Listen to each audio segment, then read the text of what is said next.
Cruella de Vil, Cruella de Vil.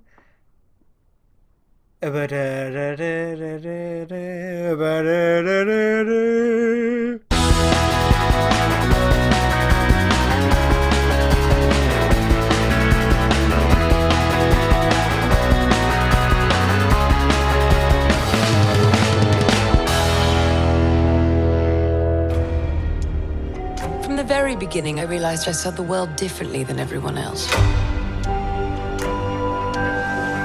That didn't sit well with some people. But I wasn't for everyone. I guess they were always scared that I'd be a psycho. How's it going, guys? Welcome back to my channel and time for another episode of Luke's Reviews. On today's video, we have a brand new release courtesy of Disney that is simultaneously available in cinemas as well as online on Disney Plus, thanks to their Premier Access service. It's a prequel origin story of sorts focused on Cruella. Emma Stone stars as the titular baddie, but as the film outlines, she wasn't always evil. Estella, her actual name, is a mischievous little girl who lives on the run after suffering a tragedy. She joins up with thieves Jasper and Horace, and when she's older, begins working as a fashion designer for the Baroness, played by Emma Thompson. However, after some shocking truths are revealed, a more anarchic side to our villanelle comes out to play as we witness the emergence of one Cruella de Vil.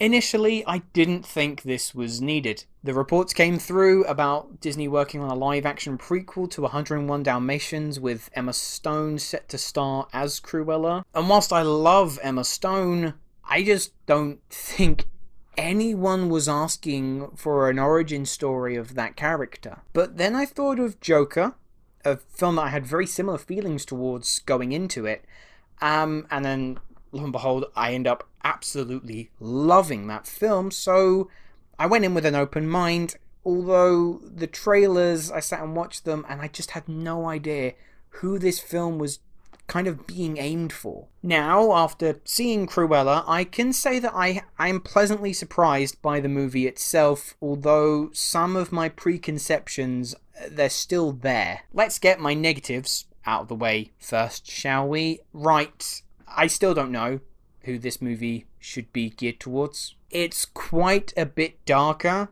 than most Disney live-action films, so I won't say that it's made for young families. Kids up to about 11 are probably going to be a bit bored by the whole corporate fashion espionage angle that much of the film takes on. And I just can't see the brand of Cruella really lending itself towards a teenage demographic either. Or at least not as widely as perhaps Disney are kind of hoping. And then you've got the issue of an unnecessarily long runtime too. There is no way on God's green earth that this movie needed to be 2.25 hours long. There is lots that could have been trimmed or cut out entirely, because when I say that this movie feels like it's runtime, you feel that runtime go by. And finally, in my negatives, it's the soundtrack. Now, hold your horses. I think that the selection of songs that they have chosen here are phenomenal and really help lend itself to this punk rock image that is beautifully running in tandem alongside the costume design.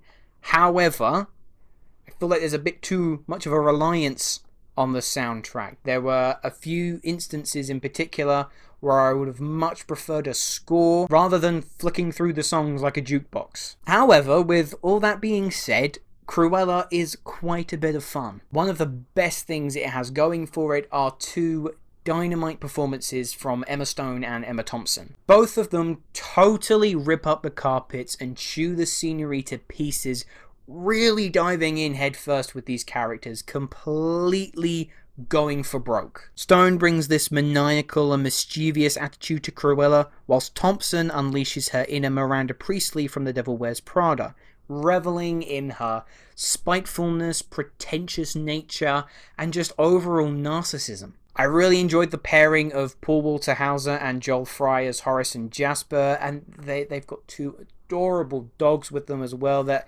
help build Cruella's kind of central team. Director Craig Gillespie imbues his film with such a carefree and chaotic attitude that perfectly merges with the titular character's overall personality. It's incredibly snappy, vibrant, and isn't afraid to go big in some dazzling set pieces. Speaking of dazzling, now I'm not normally one to comment on like costume design because I don't know the ins and outs of some of those things. However, the costumes here are stunning. Now obviously it plays such an important part in the film, but when the team needed to deliver on these gorgeous and elaborate, extravagant garments, it went above and beyond. You know, it was quite nice to see Disney not prioritize making a shot-for-shot remake of one of their properties, and in this case, just give us something different. Cruella may lack a bit of focus, and nothing can justify it having that runtime. But thankfully, that's not too bothersome because it's fun. The Emmas are on tip-top form, Gillespie is having fun behind the camera. You know what? Give it a go, and you might be surprised. Overall, I'm going to give Cruella a 7 out of 10. Anyway guys, those are my thoughts on Cruella. Let me know, have you had the chance to see the film yet? What did you think? Leave your thoughts in the comments below. And my question to you, I would like to know, is there a Disney villain who you would like to see get their own villainous origin story? But as always, thank you ever so much for watching, and I will see you in the next video. Hello, thank you so much for watching. I hope you enjoyed the video. If you have, make sure to click that like button, and if you aren't already, click that subscribe button too.